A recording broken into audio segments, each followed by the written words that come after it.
Minasyaitonir Bismillahirrahmanirrahim. Assalamualaikum warahmatullahi wabarakatuh. Waalaikumsalam. Innal hamdalillah nahmaduhu wa nasta'inuhu wa nastaghfiruhu wa na'udzu billahi min shururi anfusina wa min sayyiati a'malina. May yahdihillahu fala mudhillalah wa may yudlil fala hadiyalah. Asyhadu an la ilaha illallah wahdahu la syarikalah wa asyhadu anna Muhammadan abduhu wa rasuluh. Ya ayyuhalladzina amanu taqullaha haqqa tuqatih wa la tamutunna illa wa antum muslimun. Ya ayyuhalladzina amanu wa qulu qawlan sadida yuslih lakum a'malakum wa yaghfir lakum dzunubakum wa may yuti'illah wa rasulahu faqad faza fawzan adzima. Majelis Taklim kelas hadis yang insya Allah senantiasa dirahmati oleh Allah Subhanahu wa Ta'ala. Alhamdulillah dinikmati tatimus shalihat, kita panjatkan puji syukur kehadirat ilahi Robbi yang mana pada pagi hari ini ya Allah kita semua masih terus diberikan nikmat iman, nikmat sehat, nikmat Islam sehingga Allah berikan kita kemudahan untuk sama-sama duduk di majelis ilmu ini. Salawat dan salam tak lupa kita haturkan kepada Nabi kita, Nabi Muhammad Sallallahu Alaihi Wasallam, beserta keluarga, sahabat, dan para pengikutnya yang senantiasa istiqomah berjalan di atas sunnah-sunnah beliau hingga yaumil akhir. Teman-teman, sebelum taklim dimulai, mari sama-sama kita awali taklim kita dengan membacakan basmalah. Bismillahirrahmanirrahim. Mari sama-sama kita hadirkan hati kita untuk menerima ilmu yang akan disampaikan oleh Ustadz Taki. Hari ini masuk bab baru, bab ke-37 ya Ustadz, sembelihan. Hadisnya 1280. Baik. Ya, tafadhol Ustadz. Assalamualaikum warahmatullahi wabarakatuh. Waalaikumsalam warahmatullahi wabarakatuh. Alhamdulillah wassalatu wassalamu ala Rasulillah wa ala alihi wa ashabihi wa mawalah. Amma ba'd. Ibu-ibu para ummahat jamaah sekalian yang dirahmati Allah Subhanahu wa taala, puja dan syukur kita panjatkan kepada Allah Subhanahu wa taala atas nikmat-nikmat yang diberikan kepada kita semuanya, sehingga pada kesempatan pagi hari ini alhamdulillah kita masih diberikan kesempatan oleh Allah Subhanahu wa taala untuk kembali menambah bekal-bekal ilmu kita yang mudah-mudahan dengan ilmu yang kita dapatkan bisa menjadikan akidah kita semakin lurus, ibadah kita semakin bagus, menghadirkan keberkahan di dunia wal akhirah. Amin amin ya rabbal alamin. Kemudian salat dan salam marilah para ummahat kita aturkan kepada junjungan kita, orang yang paling kita cintai, yaitu Nabi kita Muhammad Sallallahu Alaihi Wasallam, serta keluarga, para sahabat, dan seluruh pengikutnya hingga hari kemudian. Ibu-ibu para ummahat yang dirahmati Allah Subhanahu Wa Taala, pada kesempatan yang berkah ini, insya Allah kita akan melanjutkan pembacaan hadis-hadis sahih yang termaktub dalam kitab Al-Ulu wal Marjan. Kita sampai pada bab ke-37, bab tentang sembelihan. Bagian yang pertama pada bagian ini adalah waktu menyembelih, yaitu hadis ke-1280. Kita baca ibu-ibu hadis-hadisnya. Haditsu Jundabin qala Sallan Nabi sallallahu alaihi wasallam yauman nahar summa khataba summa dhabaha. Faqala man dhabaha qabla an yusalliya falyadbah ukhra makanaha. Wa man lam yadbah falyadbah bismillah. Silahkan dibaca, Ibu. Bismillahirrahmanirrahim. Hadis dari Jundad radhiyallahu anhu yang berkata, Nabi Shallallahu alaihi wasallam melaksanakan sholat hari raya kurban. Lalu beliau menyampaikan khotbah, lalu menyembelih. Kemudian beliau bersabda, barang siapa menyembelih hewan sebelum sholat, maka ia harus menyembelih hewan kurban lain sebagai penggantinya. Dan barang siapa yang belum menyembelihnya, maka sembelihlah dengan nama Allah. Ya, barakallahu fikum para ummahat yang dirahmati Allah Subhanahu wa taala. Maksud penyembelihan dalam hadis ini adalah penyembelihan hewan kurban atau hewan udhiyah. Yang mana Rasulullah Shallallahu alaihi wasallam menyampaikan dalam hadis ini beberapa pelajaran untuk kita semuanya. Yang pertama terkait dengan salat dan khutbah, yaitu pelaksanaan pada hari raya Idul Adha di pagi hari disunnahkan untuk kita melaksanakan salat, yaitu salat Id, dan salat dilaksanakan sebelum khutbah. Salat Id baik Idul Fitri ataupun Idul Adha dilaksanakan sebelum khutbah. Salat dahulu baru khutbah. Berbeda dengan pelaksanaan salat Jumat, yaitu khutbah lebih dahulu baru salat. Ini perbedaan pelaksanaan salat Id dan salat Jumat. Ya, salat kemudian baru khutbah, yang mana khutbah ini sunnah ya, bagi orang yang hadir juga sunnah mendengarkan, nanti kita jelaskan. Insya Allah bukan wajib, boleh baginya untuk duduk dan mendengar, tentunya ini lebih afdal, dan boleh juga manusia meninggalkan tempatnya, tidak mendengarkan khutbah pada saat khutbah Id disampaikan. Kemudian yang kedua adalah penyembelihan. Itu dilaksanakan ba'da salat. Ya, ba'da salat maksudnya salat imam ataupun salat yang berlaku di wilayahnya. Walaupun mungkin wilayah lain belum, tapi yang berlaku adalah di wilayahnya Ibu, yaitu salat jamaah bersama imam. Ketika salat sudah selesai, maka boleh menyembelih. Ya, tidak harus menunggu khutbah memang Ibu. Walaupun ya memang kita lihat dan yang kita praktekkan adalah selesai sholat plus khutbah. Namun pada dasarnya hukum syariah boleh-boleh saja ketika sholat sudah selesai misalnya membubarkan diri, kemudian dia menyembelih kurbannya, boleh. Ini adalah waktu penyembelihan. Awal waktu penyembelihan hewan kurban adalah ba'da sholat ma'al imam, yaitu setelah selesai melaksanakan sholat bersama imam. Tidak harus ba'da khutbah, tapi boleh setelah sholat boleh. Karena memang khutbah itu dilakukan setelah sholat pada pelaksanaan sholat Idul Fitri dan Idul Adha. Karena pernah terjadi pada zaman Nabi Muhammad SAW orang yang menyembelih hewannya sebelum sholat. Maka Nabi tegur dengan hadis ini. Ini juga memberikan pelajaran bagi kita para ummahat sebagai umat Rasulullah SAW. Wajibnya tanbihun nas 'inda mukhalafati syariah, yaitu memperingatkan manusia ketika mereka menyelisih syariat, amar ma'ruf nahi mungkar. Ketika melihat sesuatu yang tidak pas dengan syariat, maka diwajibkan kita untuk mengingatkan semampu kita. Sebagaimana dalam hadis yang sangat masyhur dari Sa'id Al-Khudri radhiyallahu anhu, Rasulullah sallallahu alaihi wasallam menyampaikan, man ra'a minkum munkaran falyughayyirhu biyadihi. Barang siapa di antara kalian yang melihat kemungkaran, maka ubahlah dengan tangannya. Fa'illam yastati' fa bilisanihi, kalau tidak mampu maka dengan lisannya. Fa'illam yastati' fa biqalbihi, kalau tidak mampu maka dengan hatinya, mengingkarinya. Ya, mengingkarinya dengan hatinya. Wa dzalika al-aful iman, dan itu adalah selemah-lemahnya iman. Barakallahu fikum para ummahat yang dirahmati Allah Subhanahu wa taala, maka barang siapa yang menyembelih sebelum sholat, maka hendaklah dia menyembelih lagi. Karena sesungguhnya sembelihan sebelum sholat itu bukan sembelihan kurban, tapi menjadi daging biasa Ibu. Tidak berpahala, yaitu pahala hewan kurban. Namun ya secara umum saja dagingnya tetap halal untuk dimakan. Tapi tidak gugur kewajiban ataupun kesunahan daripada menyembelih hewan kurban itu sendiri. Karena memang menyembelih hewan kurban yang insya Allah dalam waktu dekat kita akan laksanakan, dan tentunya mudah-mudahan kita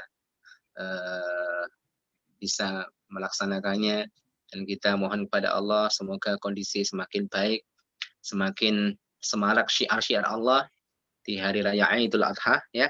Para ulama menjelaskan sebagian mengatakan sunnah, seperti Imam Al-Kharqi mengatakan sunnah.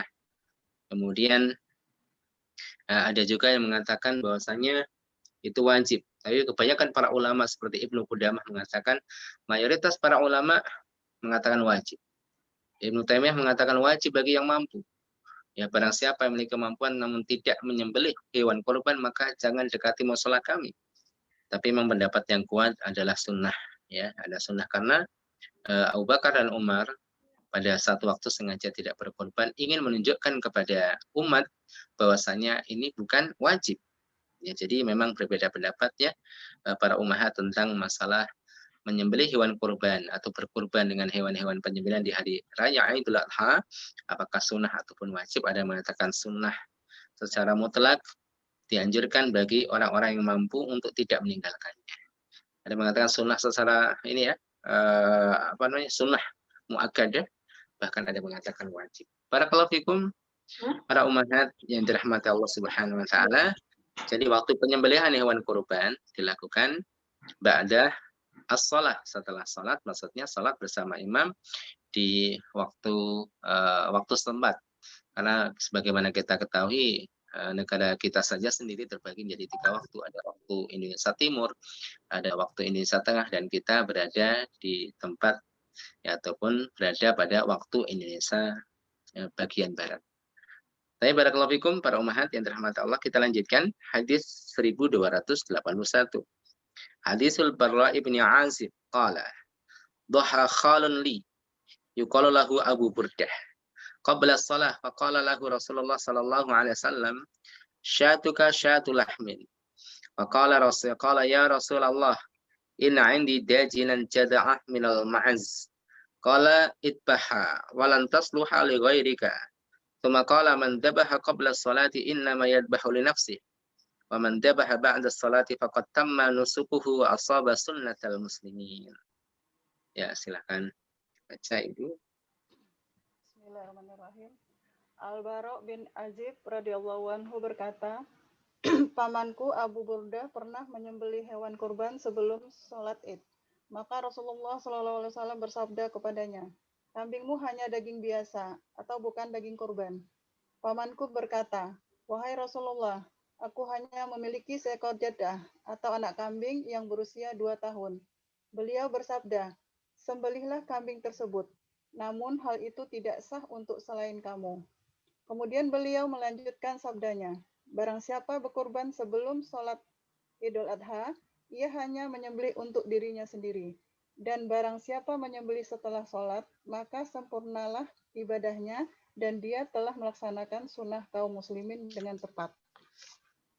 Ya, Ibu-ibu, hadis ini menegaskan terkait dengan waktu penyembelihan, yaitu ba'da sholah ya, bukan ba'dal khutbah. Ba'dal khutbah ya nggak masalah karena khutbah memang dilaksanakan setelah sholat. Dan ini sunnah mendengarkan khutbah pada saat pelaksanaan sholat Idul Fitri dan Idul Adha, hukumnya sunnah.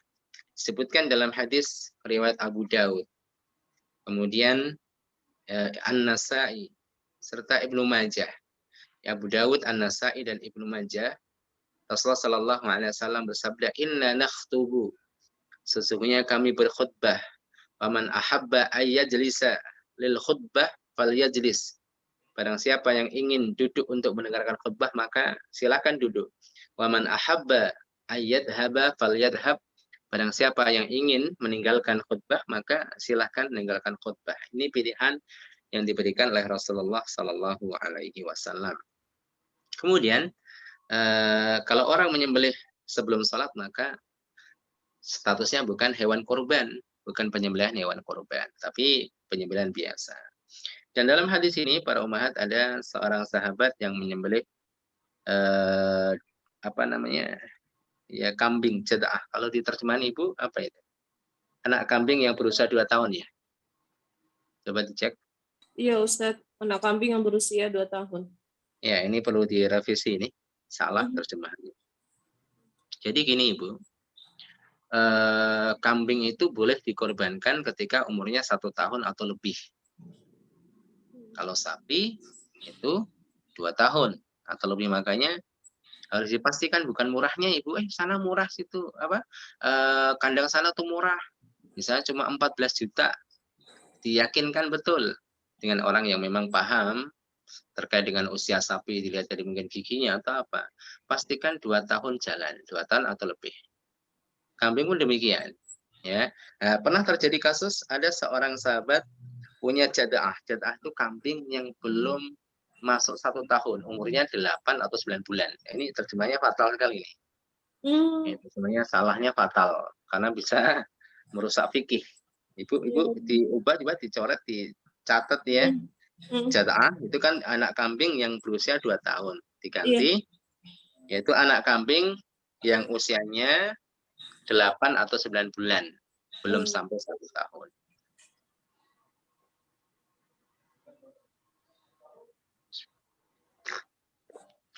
Sudah, Ibu? Sudah, Ustaz. Ya. Ya, ini aslinya tidak boleh, tapi khusus ya sahabat tersebut dibolehkan, hanya beliau saja, maka kita nggak boleh berkorban dengan kambing yang usianya kurang dari 1 tahun, khusus sahabat tadi. Keringanan yang diberikan oleh Rasulullah Sallallahu Alaihi Wasallam. Kalau 2 tahun mah ya, masya Allah, bukan khusus, semuanya boleh berkorban dengan kambing yang usianya di atas 1 tahun, apalagi 2 tahun, sudah besar, gede gitu ya. Enggak lagi pakai ini kok.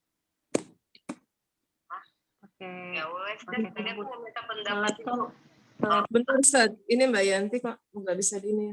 Mbak Yanti, Afwan, audionya belum di-mute, Mbak.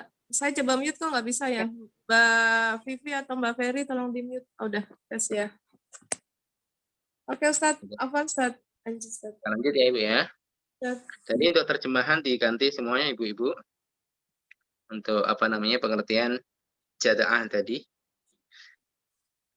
Jada'ah adalah kambing yang usianya belum sampai 1 tahun. Ya, kemudian waktu penyembelihan sudah kami sampaikan bermula dari ba'da sholat, habis sholat, kemudian tentang masa akhir penyembelihan para ulama berbeda pendapat. Ada yang mengatakan pada hari hanya saja tanggal 10 sampai berakhirnya hari, yaitu sore hari menjelang maghrib selesai, tidak boleh menyembelih setelah itu. Ada yang mengatakan sampai 2 hari kemudian, hari ke-11 dan hari 12. Ada juga yang mengatakan batas akhir penyembelihan hewan korban adalah hari H sampai hari tasyrik, yaitu hari ke-11, 12, dan 13, dan ini adalah yang kuat. Ada juga yang berpendapat bahasanya penyembelihan korban berakhir dengan habisnya bulan Dzulhijjah. Ini pendapat yang kurang kuat. Baik para ummahat yang dirahmati Allah Subhanahu wa taala, kita lanjutkan lagi hadis berikutnya. Hadis 1282. Haditsu Anasin qala qala Nabi sallallahu alaihi wasallam man dabaha qabla salati falyu'id faqama rajulun faqala hadha yawmun ishtaha fihi al-lahm wa dhakara min jiranihi faka'anna an-nabi sallallahu alaihi wasallam saddaqahu qala wa 'indi jada'atun ahabbu ilayya min shatay lahmin farakhasa lahu an-nabi sallallahu alaihi wasallam fala adri abalagati rukhsatu man siwahu am la. Silakan.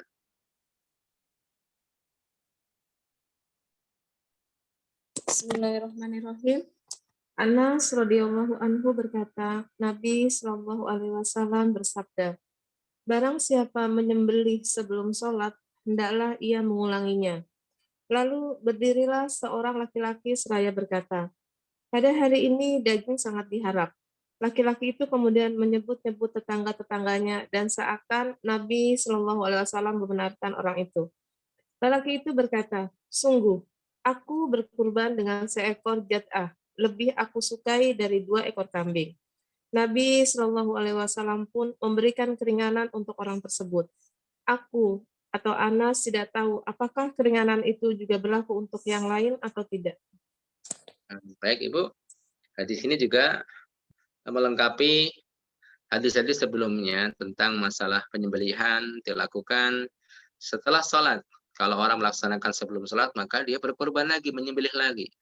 Karena sembelihannya sebelum korban itu tidak sah sebagai korban, namun penyembelihan biasa yang halal dagingnya. Kemudian dijelaskan dalam hadis ini juga perkataan seorang sahabat bahwasanya hari raya Idul Adha adalah hari di mana diharapkan daging-daging. Ya, khususnya mereka para fuqara, ya, para masakin. Maka betul-betul hari raya ini adalah hari syiar umat Islam, bahasanya Islam adalah agama yang sangat memperhatikan sosial. Taib. Dan kemudian terkait dengan jada'ah sudah kami sebutkan ya ibu-ibu, jada'ah adalah kambing yang usianya belum sampai 1 tahun yang aslinya belum memenuhi syarat untuk dikorbankan. Ya, tidak memenuhi syarat atau belum memenuhi syarat untuk menjadi hewan kurban. Tetapi diberikan keringanan oleh Rasulullah kepada salah seorang sahabat. Cuma apakah keringanan itu mencakup yang lain atau tidak? Ya, kelihatan zahirnya tidak. Sebagaimana hadis sebelumnya, yaitu ini berlaku padamu, namun tidak berlaku untuk selainmu. Tetapi Anas bin Malik di sini perawi ragu, apakah rukhsah ini berlaku bagi dirinya saja atau berlaku bagi orang lain juga. Ini juga bisa kita simpulkan para ummahat bahwasanya tidak semua hadis-hadis Rasulullah Sallallahu Alaihi Wasallam terkumpul pada satu sahabat. Satu sahabat hafal hadis semuanya tidak. Terkadang ada sebagian sahabat yang luput beberapa hadis. Ya, Umar bin Khattab sendiri luput beberapa hadis. Itu terkait dengan masalah isti'dzan, masalah izin ketika mau masuk ke rumah orang. Izinnya itu berbentuk salam, assalamualaikum. Diperkirakan orangnya mendengar ya, tapi nggak ada respon. Assalamualaikum. 2 kali, 3 kali, assalamualaikum. Kok tidak ada respon dan kelihatannya mereka mendengar ya, maka berarti tidak diizinkan untuk masuk. Maka hendaklah dia pulang, tidak meneruskan hajatnya. Ada hadisnya, tapi Umar bin Khattab tidak tahu. Ternyata hadis itu diketahui oleh yang lain, yaitu Ammar bin Yasir dan sahabat yang lain. Karena memang Umar bin Khattab tidak full bermajlis dengan Nabi. Umar bin Khattab terkadang juga melakukan tijarah, dagang di pasar. Inilah para sahabat ridwanullah alaihim ajma'in. Jadi kita ini memang harus meniru mereka ya, para ummahat, saling membantu dalam thalabul ilmi. Mungkin ada sebagian orang yang tidak bisa ikut thalabul ilmi. Ya kita tidak perlu suudzon, kita husnudzon saja, kita baik sangka, mungkin tidak sempat ada kegiatan. Dan kewajiban kita menyampaikan apa-apa yang kita ketahui. Makanya bagus sekali ketika kajian, para ummahat meringkas atau mencatat faedah yang penting, apalagi kemungkinan faedah-faedah yang belum pernah disampaikan gitu ya, dicatat kemudian disebarkan ya, apalagi dilengkapi dengan dalil-dalilnya sambil mencari tambahan referensi di internet misalnya. Ini sangat bagus sekali dibandingkan kita suudzon, si fulan nggak ngaji, si fulan nggak ngaji, nggak ada manfaatnya. Suudzon itu kalau tidak benar maka kita dapat dosa, andaikan benar kita nggak dapat pahala, rugi kita. Maka hendaknya betul-betul kita bersihkan jiwa kita, ruhiyah kita, tazkiyatun nufus kita minta kepada Allah keberkahan ilmu. Insya Allah para ummahat, ketika hati kita lurus niatnya, maka akan menghadirkan keberkahan. Kalau ada orang yang ngaji bertahun-tahun, tetapi kok omongannya kotor, kemudian gak suka mencaci orang, ya kita bertanya-tanya apakah niat dia dalam thalabul ilmi ini bengkok, tidak lurus. Karena ada orang yang niatnya lurus, Masya Allah, akan dibimbing oleh Allah. Ya, karena berkahnya ilmu seperti itu. Kadang-kadang di awal-awal ya agak tidak begitu lurus karena ya dia belajar terus akhirnya menjadi lurus karena dia belajar. Oleh karena itu kalau orang sudah lama belajar kok masih seperti itu, bisa jadi ada satu kesalahan yang menghalangi keberkahan ilmu. Barakallahu fikum, para umat yang dirahmati Allah. Jadi kita tanamkan ketawaduan, rendah hati, ya memandang orang lain lebih baik daripada kita. Ya, para sahabat yang mana mereka orang terbaik pun tidak mengumpulkan seluruh ilmu yang diajarkan oleh Rasulullah Sallallahu Alaihi Wasallam. Kemampuan mereka bertingkat-tingkat, ya berlevel-level tidak sama. Ya, para sahabat semuanya dalam satu level, satu dengan yang lain berbeda. Makanya hari ini juga jangan sampai kita menyangka bahwasanya Ustadz Fulan, Masya Allah, tidak ada salahnya. Kalau ada yang mengkritik, ya akhirnya dibela habis-habisan. Tidak, kita harus adil. Kalau memang salah, ya salah. Walaupun mungkin kita ingatkan, oh cara mengingatkan tidak seperti itu. Ustadz Fulan salah dalam ini, saya tidak membela kesalahannya. Tapi hendaknya kita beradab dengan para ustadz, para guru, ya, para ulama, para alim. Karena memang yang maksum hanya Rasulullah Sallallahu Alaihi Wasallam. Maka hal yang sangat indah terkait dengan ilmu adalah adab, ya akhlak, budi pekerti, karena itu adalah samarat, natijah, buah daripada ilmu yang barokah ibu-ibu. Makanya saya kadang-kadang bertanya-tanya, orang banyak ilmu tapi kok tidak adab, ibarat pohon yang tidak berbuah, ya, tidak menarik. Pohon tidak berbuah kecuali mungkin pohon yang dimanfaatkan kayunya. Tapi kalau pohon pisang misalnya, manfaat yang diharapkan buahnya. Karena manfaat yang dihadirkan oleh batangnya sedikit. Memang ya, ketepok pisang ada, sebagian orang menggunakannya untuk keperluan apa gitu, tapi tidak sebesar manfaat yang diberikan oleh buahnya. Makanya ilmu yang tidak menghadirkan akhlak, tidak menghadirkan adab, seperti ya pohon tanpa buah, nanam anggur gitu ya. Kok tidak buah? Oh, daunnya bisa dimanfaatkan juga. Oh iya daunnya, tapi tidak sebesar manfaat yang diberikan oleh buahnya. Barakallahu fikum, para umat yang dirahmati Allah Subhanahu wa taala. Baik, ya. Jadi ada hadis yang tidak sampai kepada sahabat yang mana hadis ini sampai pada sahabat yang lain. Atau hadis yang sampai kepada para ulama, namun ada sebagian ulama yang tidak sampai hadis kepada mereka. Seperti misalnya masalah nikah tanpa wali. Ayyumamra'atin nakahat bi ghairi aw nukihat bi ghairi idni waliha fanikahuha batil. Wanita siapapun yang menikah tanpa izin wali, maka nikahnya batil. Maka mayoritas para ulama mengatakan wajib wali bagi seorang wanita, kecuali Imam Abu Hanifah. Ya. Bisa jadi hadis terkait dengan hal ini tidak sampai kepada Imam Abu Hanifah. Baik, barakallahu fikum. Hadis 1283, 1282 ya Bu ya? Atau 1283 Ustaz. Ya, baik. Hadis itu Uqbah bin Amir radhiyallahu anhu, anna Nabiy sallallahu alaihi wasallam a'tahu ghanaman yaqsimuha ala sahabatihi. Fa baqiya atudun fadzakarahu lin Nabi sallallahu alaihi wasallam faqala dhahi anta. Ya, silakan. Bismillah. Uqbah bin Amir radhiyallahu anhu meriwayatkan bahwa Nabi Shallallahu Alaihi Wasallam memberinya kambing yang hendak beliau bagikan untuk para sahabat beliau. Kemudian tersisa anak kambing yang sudah bisa berdiri sendiri. Hal itu diberitahukan kepada Nabi Shallallahu Alaihi Wasallam. Lalu beliau bersabda, sembelihlah ia. Iya. Jadi keringanan-keringanan yang diberikan oleh Nabi Muhammad Sallallahu Alaihi Wasallam pada sebagian sahabat, yaitu menyembelih kambing yang usianya belum sampai 1 tahun. Tapi zahirnya keringanan ini adalah khusus yang ditunjuk oleh Nabi Muhammad Sallallahu Alaihi Wasallam dan tidak berlaku bagi orang lain. Wallahu a'lam bishawab. Hadis 1284. Sunnah menyembelih sendiri dan tidak mewakilkan serta membaca basmalah dan takbir. Hadis Anasin qala dhahan Nabi sallallahu alaihi wasallam bi kabshaini amlahaini aqranain dabahu ma biyadihi wa samma wa kabbar wa wada'a rijlahu ala sifahihima. Ya, silakan. Bismillahirrahmanirrahim. Anas radhiyallahu anhu berkata, Nabi SAW pernah berkurban dengan 2 domba putih yang bertanduk. Beliau menyembelihnya dengan tangan beliau sendiri sambil menyebut nama Allah dan bertakbir dengan meletakkan kaki beliau dekat pangkal leher domba tersebut. Ya, baik. Disunahkan menyembelih sendiri ya Ibu. Rasulullah Shallallahu Alaihi Wasallam pernah menyembelih hewan kurban 2 domba putih yang gemuk. Nah, dianjurkan hewannya gemuk, jangan yang kurus. Beliau menyembelih dengan tangan beliau sambil menyebut nama Allah dan tertakbir Bismillah Allahu Akbar. Ini perbedaan menyembelih di hari biasa dan menyembelih untuk hewan kurban. Kalau di hari biasa Bismillah cukup. Tapi disunahkan menambah Allahu Akbar ketika menyembelih hewan kurban. Bismillah Allahu Akbar. Sambil meletakkan kaki beliau, salah satu kaki beliau di atas pangkal leher.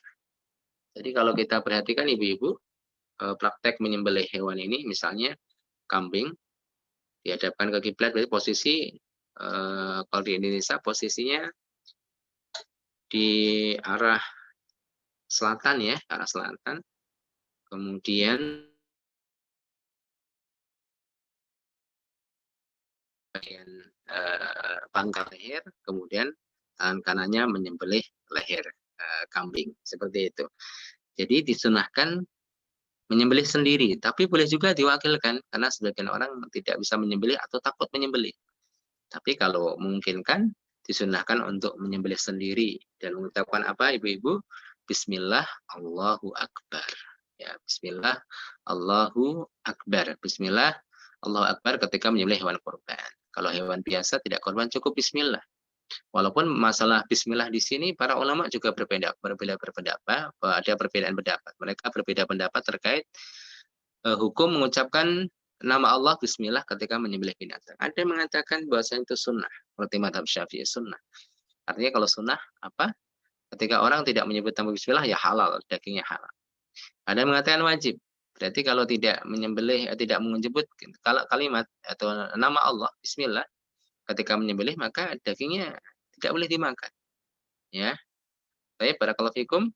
Tetapi para ulama sepakat ketika ada orang yang menyembelih binatang menyebut nama selain Allah itu haram itu.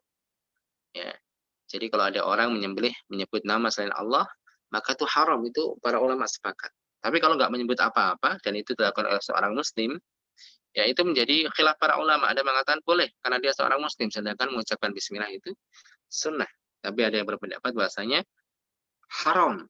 Jadi yang haram itu adalah ketika seseorang menyebut nama selain Allah, itu para ulama sepakat. Karena itu adalah bentuk kesyirikan. Man dzabaha li ghairillah faqad asyrak, barang siapa menyembelih untuk mengagungkan selain Allah. Karena ketika orang menyebut nama Allah itu bentuk ta'zim. Bentuk ta'zim kita kepada Allah. Makanya kalau orang menyembelih dengan menyebut nama selain Allah, dagingnya ya halal. Baru nanti ketika ada daging yang dipersembahkan untuk selain Allah, ini para ulama membahasnya, ini daging yang diperuntukkan untuk selain Allah Subhanahu wa taala. Tapi kalau dari awal seseorang menyembelih menyebut nama selain Allah, itu sudah mutlak haram, maka dagingnya dihukumi sebagai daging bangkai. Oleh karena itu, para ulama menyebutkan bahwasanya sembelihan ahlul kitab boleh, secara hukum asalnya boleh. Sembelihan ahlul kitab. Kenapa? Karena mereka meyakini bahwasanya sembelihan selain Allah itu haram, sebagaimana perkataan sebagian ulama di antara Syekh Abdurrahman Nasir As-Sa'di rahimahullah taala, karena syariat penyembelihan itu sama pada syariat para nabi, itu sama syariatnya. Tetapi kalau kita tahu misalnya ada orang Nasrani yang menyembelih binatang menyebut nama Yesus misalnya, itu jadi haram.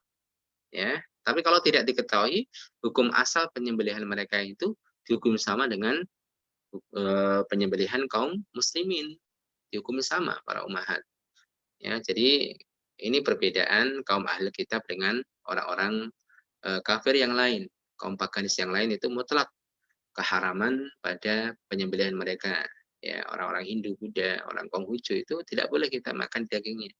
Oleh karena itu ketika kita kunjung di satu wilayah misalnya, maka harus pastikan bahwa daging tersebut betul-betul halal. Karena penyembelihan yang dilakukan oleh mereka itu hukumnya haram. Kecuali kaum Alkitab, Al-Yahud wan Nasara. Apakah mereka tidak kafir? Ya kafir. Tapi memang ada kekhususan dalam beberapa hal, di antaranya adalah masalah penyembelihan. Selama tidak diketahui bahwasanya mereka menyebut nama selain Allah ketika menyembelih, maka dagingnya boleh, daging menyembelih. Kalau makanan yang lain ya boleh-boleh saja, selama kita yakin akan kehalalannya, ya, meyakini kehalalan. Karena Rasulullah Shallallahu Alaihi Wasallam juga menghati-hatikan para sahabat. Ada sahabat yang tanya kepada Rasulullah, ya Rasulullah, yaitu ketika Rasulullah melarang untuk tidak memakai bejana, alat-alat masak kaum ahli kitab, gitu kan.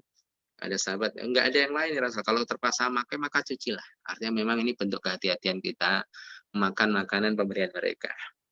Ya, tetapi bukan berarti haram. Bahkan penyembelihannya pun hasil penyembelihan boleh kaum ahli kitab. Tapi barakallahu fikum. Kemudian keistimewaan juga orang-orang Yahudi dan Nasrani itu wanita-wanita yang terhormat, menjaga kehormatan mereka boleh dinikah. Tapi bukan dianjurkan ya para ummahat. Karena anjuran nikah itu ada pada hadis-hadis Rasulullah, dijelaskan pada nas-nas tersebut. Tungkahul mar'ah li arba', wanita dinikahi karena 4 hal, dan yang paling diperhatikan dan yang paling urgen adalah lidiniha, yaitu karena faktor agamanya. Ya, karena faktor agamanya inilah yang tidak ada pada kaum ahli kitab. Sehingga betul-betul menikahi kaum ahli kitab itu ya boleh saja, daripada zina. Misal di satu tempat itu nggak ada orang-orang Islam misalnya, ya udah nyari Alkitab yang jaga kehormatannya, bukan seorang zina, ya boleh. Tapi kalau satu wilayah banyak wanita-wanita muslimah, ya banyak yang jomblo-jomblo misalnya ibu-ibu. Nah kok nikah sama wanita Yahudi, wanita Nasrani, ustadz lagi, itu nyari sensasi namanya itu. Ya, ada sesuatu yang hukumnya secara dasar, secara asalnya al-hukmu aslan, ya al-hukmul asli itu boleh, tapi bukan berarti langsung sunnah dikerjakan. Baik para ummahat yang dirahmati Allah Subhanahu wa taala, ini terkait menyembelih ya ibu-ibu. Ya, apakah wanita boleh nyembelih? Ya boleh. Ya, harus laki-laki. Baik. Tapi kayaknya belum pernah kita dapatkan wanita menyembelih ya. Baik para ummahat, kita lanjutkan lagi. Boleh menyembelih dengan segala alat yang dapat menumpahkan darah, kecuali gigi, kuku, dan tulang. Kita baca hadisnya. Hadis Rafi' bin Khadij. Qala qultu ya Rasulullah, inna laqul adu gadan. Walaysat ma'ana mudan. Faqala ajal au arin ma anharad dama wa dzikra smullahi faqul laysa sinna wa dhufra wa sauhaddithuka amma sin wa adun wa amma dhufru famudal habasyah wa asabna nahba ibilin wa ghanam wa nadda minha ba'irun faramahu rajulun bisahmin wa habasahu faqala Rasulullah sallallahu alaihi wasallam inna lihadhihi al-ibil awabida ka'awabidil wahash fa idza ghallabakum minha syai'un faf'alu bihi hakadha. Silakan.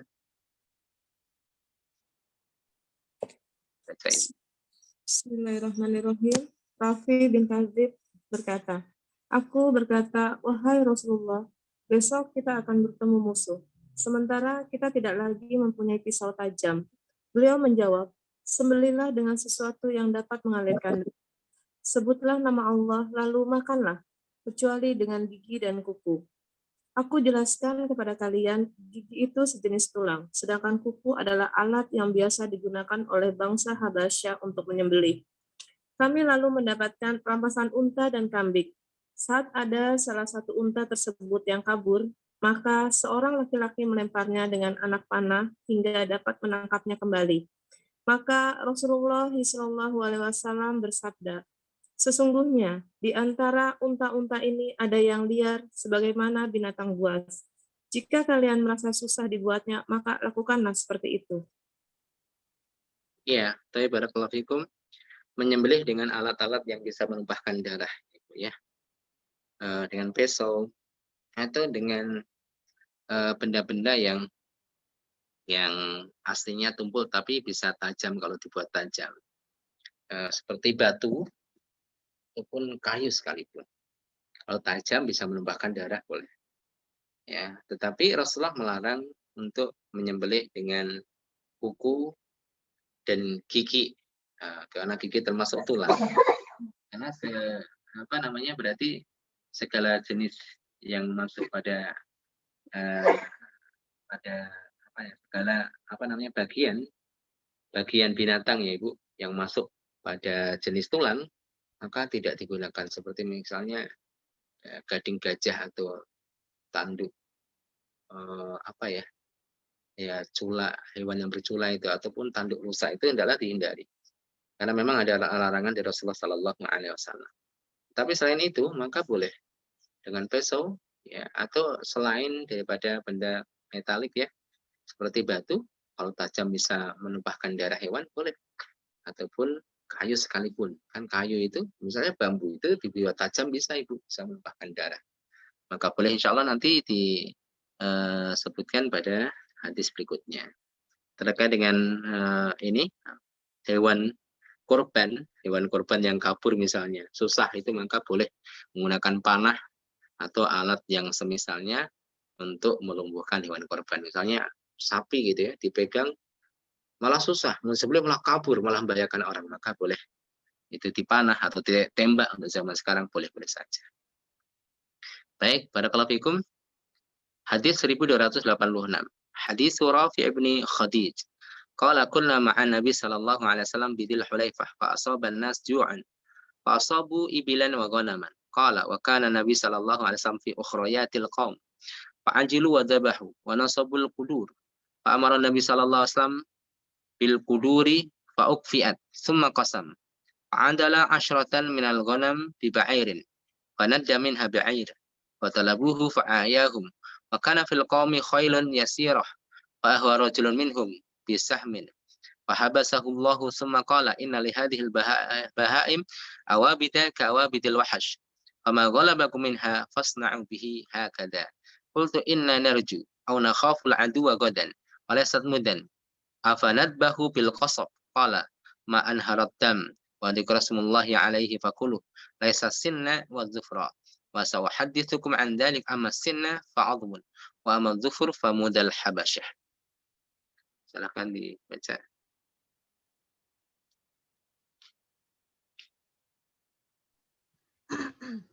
Bismillah. Rafi' bin Khadij radhiyallahu anhu berkata, kami bersama Nabi SAW di Zulhulaifah ketika sebagian orang terserang lapar, lalu mereka mendapatkan harta rampasan perang berupa unta dan kambing. Saat itu Nabi SAW berada di belakang bersama rombongan yang lain. Orang-orang yang lapar itu segera saja menyembelih, lalu mendapatkan daging sebanyak 1 kuali. Nabi SAW pun memerintahkan agar kuali tersebut dikeluarkan isinya, karena daging itu belum dibagikan dari ghanimah. Kemudian beliau membagi rata, setiap 10 kambing sama dengan 1 ekor unta. Namun, ada seekor unta yang lari, lalu mereka mencarinya hingga kelelahan. Sementara itu, di antara mereka ada yang memiliki seekor kuda yang lincah, lalu ia mencari unta tadi dan memburunya dengan panah, hingga akhirnya Allah menakdirkannya dapat membunuh unta tersebut. Kemudian beliau bersabda, sesungguhnya binatang seperti ini hukumnya sama dengan binatang liar. Maka apa saja yang kabur dari kalian atau lalu didapatkannya, perlakukanlah seperti ini. Aku berkata, kita berharap atau khawatir bertemu musuh esok hari, sedangkan kita tidak punya pisau. Apakah kita boleh menyembelih dengan kayu? Beliau berkata, setiap yang ditumpahkan darahnya dengan disebut nama Allah, maka makanlah, kecuali gigi dan kukunya. Dan aku akan sampaikan tentang itu. Adapun gigi termasuk tulang, sedangkan kuku merupakan pisaunya orang-orang Habasyah. Barakallahu fikum para ummahat yang dirahmati Allah Subhanahu wa taala. Hadis ini tidak berbeda dengan hadis-hadis sebelumnya karena memang masih satu bab ya. Ada tambahan pelajaran terkait dengan hal ini, yaitu haramnya mengambil harta ghanimah sebelum dibagi. Yang ambil kambing sembelih gitu nggak boleh. Rasulullah marah, tumpahkan daging-dagingnya karena memang belum dibagi. Jadi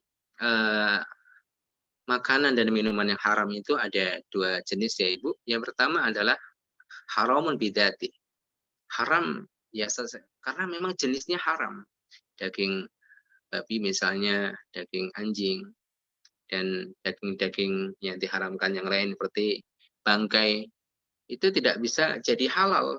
Haramun bidatihi, haram secara jenisnya haram walaupun didapatkan dengan cara halal. Misalnya ada orang kerja gitu ya, orang kerja kan dapat upah itu, misalnya sehari dapat 100-200 ribu. Upahnya daging babi 3 kilo misalnya, 3 kilo nih upahnya. Itu bukan berarti jadi halal dengan alasan saya nyarinya dengan cara yang halal. Ini kan upah saya. Mau diapakan, mau dibentuk apapun dengan cara apapun tetap haram ya Ibu. Itulah namanya haramun bidatihi, haram karena jenisnya. Ada juga haram bukan karena jenisnya, tapi haram karena cara mencarinya tidak sah menurut agama. Misalnya orang mendapatkan hasil dari perdukunan tidak boleh, ataupun mengambil harta yang bukan haknya, ngambil ayam tetangganya tidak boleh. Mengatakan siapa yang mengatakan ayam tuh haram, halal kan gitu kan, kambing halal, tapi kalau hasil mencuri ya haram, dia makan haram, ini halal tetapi menjadi haram karena belum dibagi. Tapi barakallahu fikum, kemudian penegasan oleh Rasulullah Sallallahu Alaihi Wasallam boleh menggunakan alat apapun yang bisa mengalirkan darah. Yang penting tajam ya Ibu, tapi menghindari kuku dan tulang. Kuku, gigi, ya tulang yang sejenisnya. Tapi barakallahu fikum. Para ummahat, kita lanjutkan lagi. Larangan makan daging kurban lebih dari 3 hari, kemudian dimansuh dan dibolehkan sesukanya. Yang sebelumnya tidak boleh menyisakan daging kurban melebihi 3 hari, tapi termansuh boleh, bahkan boleh disimpan sampai ketemu dengan lebaran berikutnya juga boleh. Hadis 1287, hadis Abdullah bin Umar qala Rasulullah sallallahu alaihi wasallam kulu minal adhahi thalathan wa kana Abdullah ya'kulu bis-sayd hina yanfiru min Mina min ajli luhumil hadi. Ya, silakan dibaca, Ibu. Bismillahirrahmanirrahim. Abdullah bin Umar radhiyallahu anhuma berkata, Rasulullah sallallahu alaihi wasallam bersabda, makanlah daging kurban selama 3 hari. Sementara Abdullah makan daging kurban tersebut dengan minyak ketika dia kembali dari Mina. Ya, baik Ibu. Kita baca lagi hadis setelahnya. Hadis Aisyah qalat ad-dhahiyyatu kunna numallihu minhu wa naqdamu bihi ila Nabi sallallahu alaihi wasallam fil Madinah. Faqala la ta'kulu illa thalathata ayyamin wa laysat bi'azimah walakin arada ay yut'ima minhu wallahu a'lam. Silakan dibaca lagi. Bismillahirrahmanirrahim. Aisyah radhiyallahu anha berkata, kami pernah menggarami daging kurban, lalu kami menyerahkannya kepada Nabi Shallallahu Alaihi Wasallam di Madinah. Maka beliau bersabda, janganlah kalian memakannya jika melebihi 3 hari. Hal ini bukan karena keharusan, akan tetapi aku hanya hendak membagikannya kepada yang lain. Allahu a'lam. Ya, ini ada hadis-hadis yang melarang seseorang untuk memakan daging kurban lebih daripada 3 hari. Ya, tapi nanti dimansuh ya Ibu, terhapus dengan hadis-hadis berikutnya tentang masalah nasah dan mansuh kita sudah pernah bahas. Ada hukum-hukum yang terhapus dengan dalil-dalil yang datang kemudian. Sebagaimana pada hadis berikutnya 1289. Hadis Jabir bin Abdullah qala kunna la na'kulu min luhumi budnina fawqa salasi mina farakhasa lana Nabi sallallahu alaihi wasallam faqala kulu wa tazawwadu fa akalna wa tazawwadna. Ya, silakan dibaca ini. Bismillahirrahmanirrahim. Jabir bin Abdullah radhiyallahu anhu berkata, kami tidak memakan daging hewan kurban kami lebih dari 3 hari Mina atau tasyrik. Kemudian Nabi Shallallahu Alaihi Wasallam memberi keringanan kepada kami. Beliau bersabda, makanlah dan jadikanlah bekal.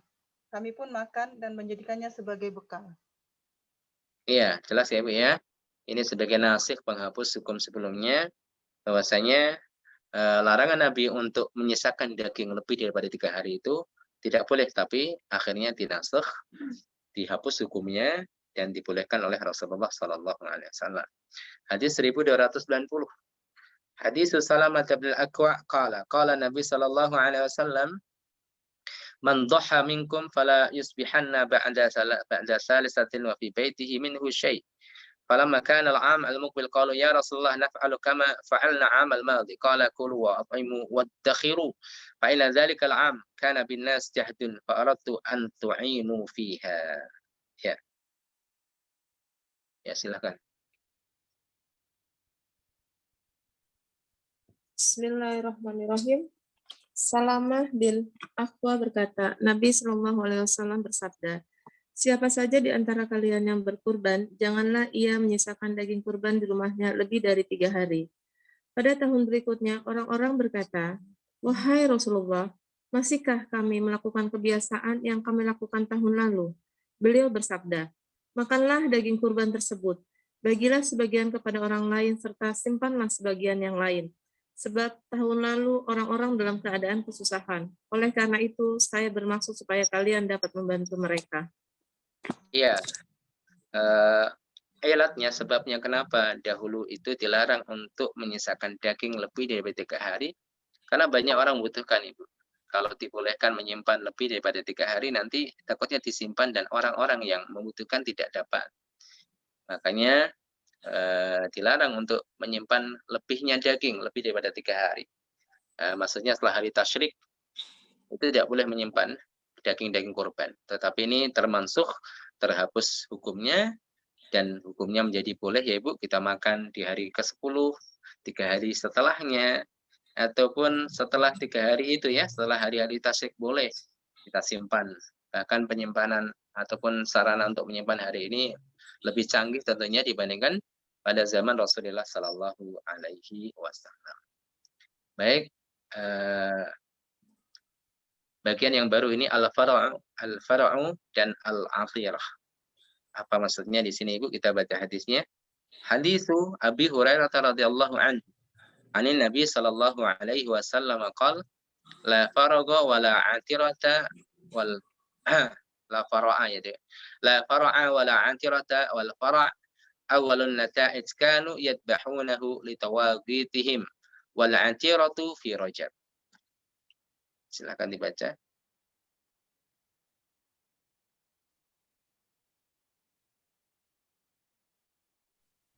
Ya. Abu Hurairah radhiyallahu anhu meriwayatkan dari Nabi Shallallahu alaihi wasallam, beliau bersabda, tidak ada farok dan atirah. Farok adalah anak pertama seekor unta yang mereka sembelih untuk sesembahan mereka. Dan atirah sampai di situ ya Bu ya. Iya Ustadz, kayaknya kurang Ustadz. Nggak ada sambungannya.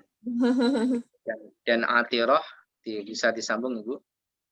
Dan atirah adalah hewan kambing yang mereka potong di bulan Rajab ya. Wala atiratu fi Rajabin. Ketinggalan terjemahan. Wala atiratu fi Rajabin.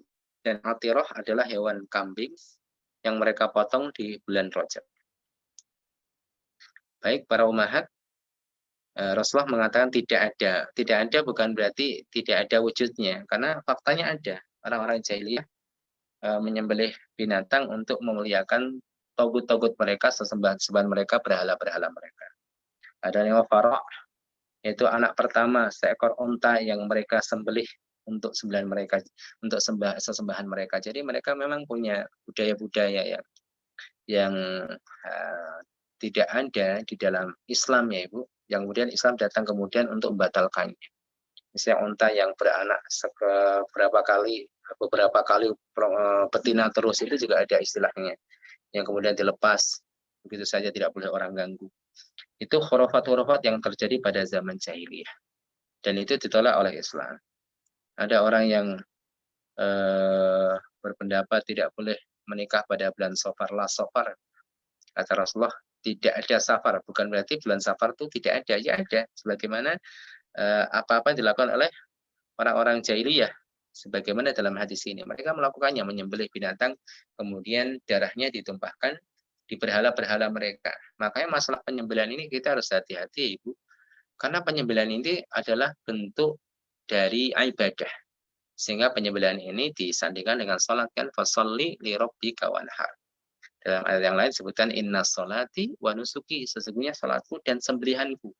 Walaupun sebagian orang mengatakan nusuk di sini adalah ibadah secara umum, tapi seringkali kita dapatkan dalam nas baik Al-Quran dan As-Sunnah, namanya nusuk itu khusus ibadah kepada Allah yang terkait dengan penyembelihan. Jadi ibadah itu bisa dari dua sisi Ibu, dari ucapan, yaitu ketika orang menyembelih mengucapkan bismillah, ketika menyembelih hewan kurban ditambahi Allahu Akbar. Kemudian sisi yang kedua, ibadah dalam penyembelihan itu apa? Dari sisi kosdun, yaitu ketulukan dia kepada Allah, niatnya untuk mengagungkan Allah Subhanahu wa taala. Ya, niatnya itu mengagungkan Allah Subhanahu wa taala. Maka seseorang mendapatkan ibadah dari dua sisi ini, mengucapkan bismillah, kemudian yang kedua adalah untuk mengagungkan Allah Subhanahu wa taala. Baik, jadi khurafat-khurafat yang ada pada zaman jahiliyah itu ditolak oleh Rasulullah Sallallahu Alaihi Wasallam, ya, termasuk beberapa peristiwa yang itu ada kesalahan, ada penyimpangan, langsung diingatkan oleh Rasulullah Sallallahu Alaihi Wasallam, seperti gerhana matahari atau gerhana bulan yang sering kita laksanakan salat di dalamnya.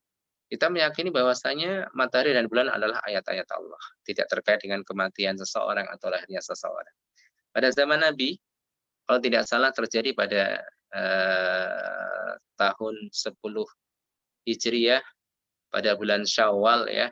Itu gerhana matahari terjadi pada zaman Nabi, pas bertepatan dengan wafatnya Ibrahim putra Nabi.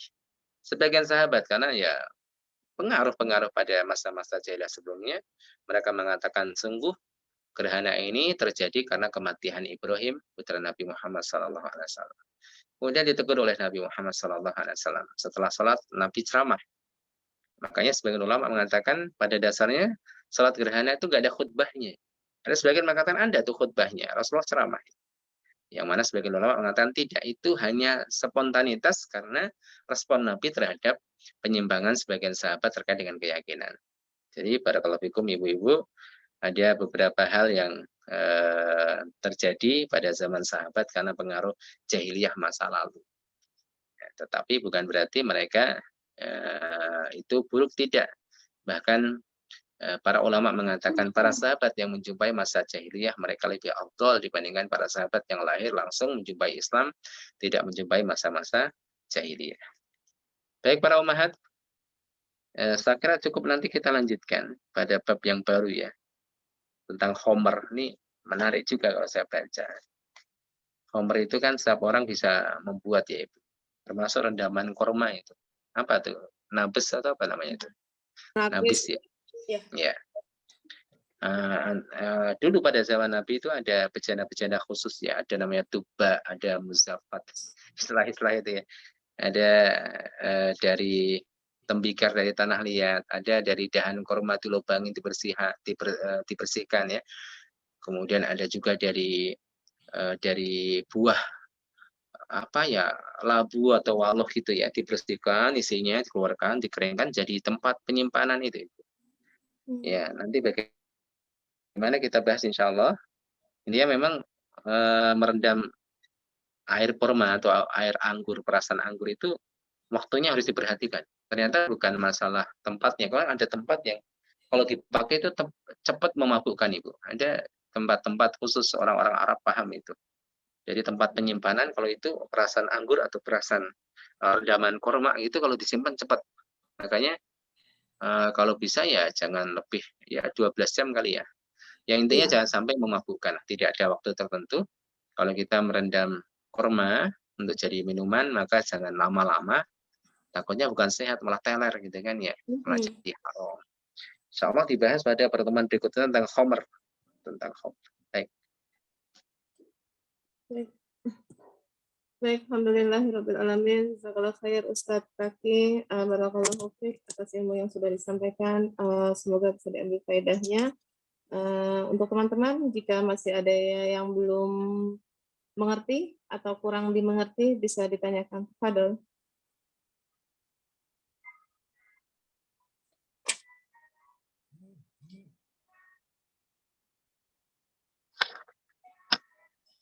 Silakan jika mau ada yang bertanya, bisa langsung dibuka audionya.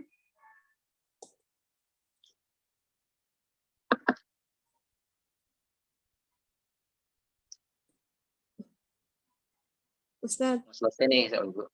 Ya, masalah sholat sunnah itu ya Ustadz.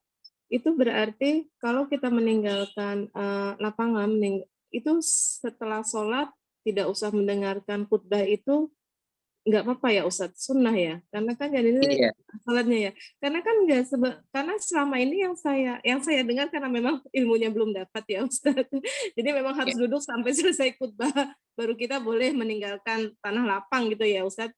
Tapi pada kenyataannya setelah sholat juga sudah boleh meninggalkan tanah lapang dan juga sudah boleh berkurban gitu ya Ustadz. Boleh. Tapi memang bukan berarti dianjurkan ya Bu. Nanti takutnya kalau dengar oleh orang awam malah nggak ada yang dengar ceramah nanti kan gitu. Itu makanya. Jangan disampaikan ke orang awam. Tapi sebenarnya boleh ya Ustadz. Sebenarnya boleh ya meninggalkan sebelum selesai khutbah. Jadi pernyataan Rasul langsung kan hadis riwayat Anas bin Majid, inna nakhtubu man ahabba ayajlis lil khutbati falyajlis wa man ahabba ayathab falyadhhab kan gitu. Mau duduk untuk dengar khutbah silakan duduk kata Nabi. Yang mau pergi ya silakan pergi, dan andaikan khutbah belum selesai sah melaksanakan kurban. Boleh. Iya, Ustaz. Terus itu Ustadz, kalau misalnya kita berkurban, apa memang harus disebutkan nama pengurbannya Ustadz? Misalnya Eh, kambing so- ini atas nama fulan, gini-gini gitu, harus tidak disebutkan. harus Ibu. Disebutkan boleh, tidak sebutkan boleh. Iya, Oh gitu ya, berarti tidak harus ya. tidak harus. Karena kan selama ini itu memang semuanya disebutkan Ustadz, kambing atas nama fulan, sapi, tujuh pengorban ABCD gitu tuh, misalnya seperti itu. Ya, nggak masalah juga Ibu, sebagaimana Rasulullah juga kan ketika nyembelih mengatakan ini adalah untuk Keluarga. umatku yang belum menyembelih kan gitu. Itu dari sebagian ulama ketika menyembelih disebutkan nama pengorban. Ya nggak masalah soalnya disebutkan atau tidak ya. Lalu kalau kita yang pengorban harus hadir juga gimana Ustadz? Itu wajib Ya apa? dianjurkan enggak wajib. Oh, enggak wajib Dianjurkan juga ya. menyaksikan hewan kurban. Dianjurkan pertama menyembelih dengan tangannya sendiri. Kalau tidak Iya. menyaksikan. Tidak Oh menyaksikan. iya. Tapi tidak wajib, tidak wajib. Iya. Baik. Teman-teman ada yang mau ditanyakan lagi silakan. Ada Ibu. Iya. Waalaikumsalam warahmatullahi Ustadz, kalau yang di sekolahan suka ngadain kurban ya, itu kumpulan dari anak-anak gimana Ustadz? Kumpulan dari anak-anak kambing gitu ya Ibu ya.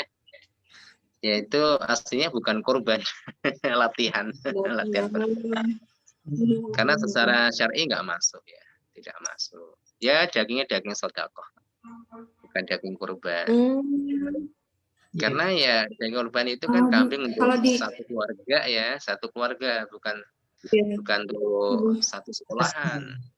Kambing satu orang. Di atas namakan. Gimana? Maaf, kalau di atas namakan misalkan digilir ya, atas nama guru ini gimana Ustaz? Ya nggak masalah, berarti kan di akadnya itu diberikan. Jadi harus diperjelas. Anak-anak ngumpulkan duit, ini akadnya dikasihkan ibu ini ya. Beli kambingnya ada bu, ini milik ibu. Ibu berkorban atas namakan ibu, nggak masalah. Tidak masalah. Iya. Jadi memang seperti itu nggak masalah kalau prosesnya jelas ya Bu. Ini pemberian atas nama hadiah atau sedekah berupa kambing nih, gitu kan, dari anak-anak. Untuk siapa ibu guru ini? Oke, berarti serah terima kan? Berarti itu jadi hak milik ibu itu. Akhirnya ibu itu berkorban. Iya. Iya. Kalau berkorban, ya dikorban atas nama SD atau atas nama perusahaan, terkadang kan Ibu, ya nggak sah sebagai korban. Kadang nggak cuma sekolah aja, tapi perusahaan juga mengadakan. Mending seperti itu. Iya, betul. Disebutkan salah satu namanya memang dihibahkan untuk siapa gitu kan. Akhirnya berkorban ibu tersebut atau bapak tersebut. Ustadz, itu untuk ini ya, kalau ada orang yang niatnya untuk orang yang sudah meninggal gimana? Nah, itu dia. Soalnya apa namanya? Kalau orang berkorban tuh Ibu, orang berkorban itu keluarga dia termasuk orang yang meninggal masuk di dalamnya untuk mendapatkan pahala. Masya Allah. Tapi kalau niat khusus misalnya pahalanya untuk untuk yang sudah meninggal, ini memang perbedaan ulama terkait dengan masalah menghadiahkan pahala. Ada dua pendapat. Pendapat yang kuat boleh saja. Yang jadi pro kontra agak kuat adalah mengkhususkan misalnya kambing ini atas nama almarhum. Nah, itu jadi perbedaan para ulama. Ya, saya Muhammad Hussein mengatakan tidak disyariatkan seperti itu.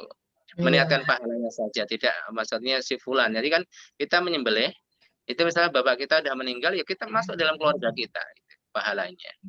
Atau meniatkan pahalanya untuk si fulan. Tapi kalau kemudian mengatasnamakan almarhum misalnya, jadi pro kontra para ulama. Ya, sebagian ulama mengatakan tidak boleh. Ya, misalnya ini korban punya siapa nih? Punya almarhum fulan. Nah, ini jadi perbedaan ulama. Tapi niatan pahala boleh saja Ibu. Niatan pahala untuk orang yang meninggal. Ini pendapat Imam Ahmad. Kemudian sebagian ulama seperti Syekhul Islam Ibnu Taimiyah mengatakan boleh. Iya.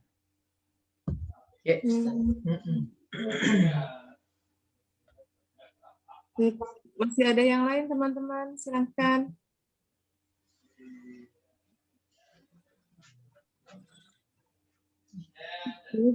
Kayaknya sudah tidak ada ya Ustaz. Iya. Ya, sudah. Sudah ya. Baik, alhamdulillah. Saya insya Allah sudah paham dengan apa yang disampaikan oleh Ustadz. Insya Allah sebentar lagi juga kita akan memasuki bulan Dzulhijjah. Semoga bisa lebih paham lagi tentang. Baik teman-teman, kita tutup dulu kajian kita dengan membacakan doa kafaratul majlis dan hamdalah. Subhanaka Allahumma asyhadu an la ilaha illa anta astaghfiruka wa atubu ilaik. Alhamdulillahirabbil alamin, yang benar hanya dari Allah semata, yang salah dari saya pribadi. Akhirul kalam, assalamualaikum warahmatullahi wabarakatuh. Waalaikumsalam warahmatullahi wabarakatuh. Jazakallah khair Ustaz. Jazakallah Oh khair iya Ustaz. Ibu. Ya Ustaz, jazakallah khair. Sehat ya Ustaz. Sehat teman-teman, jazakallah khair Ustaz. Ustaz tadi saya telepon ya.